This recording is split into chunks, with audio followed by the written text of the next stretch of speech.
It is still 2 years until the next federal election, but last night voters gave federal politicians a glimpse of how they're feeling in the wake of the Senate expense scandal.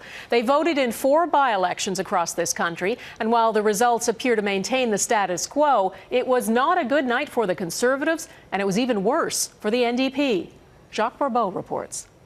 It's a good day for Justin Trudeau. Granted, his party didn't steal any seats from the Conservatives last night, but they came awfully close. 60, Larry, 23. And Brandon Souris, the Liberal candidate, came within 391 votes of taking a long-time Tory blue riding. But at last night's celebrations, Trudeau's gloating was aimed at the NDP, not the Conservatives. The NDP is no longer the hopeful, optimistic party of Jack Layton. It is the negative, divisive party of Thomas Mulcair. And that barb found its mark. Today, the NDP firing back.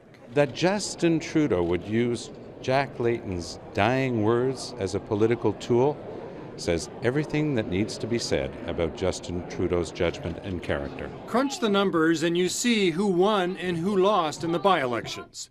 The Liberal percentage of the vote rose almost 18%, while the NDP saw its vote drop 5%. The Conservatives, 11%.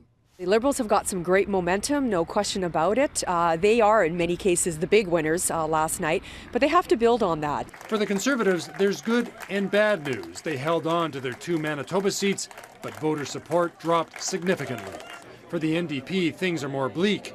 Their vote collapsed out west. They did improve in Toronto Centre, but didn't come close to beating the Liberal candidate. The fact that they are leading in the public opinion polls and that the NDP really has failed to perform as well as expected, they accumulate along with the by-election result to give that impression that the Liberals are on the verge of becoming the official opposition, at least in the next election.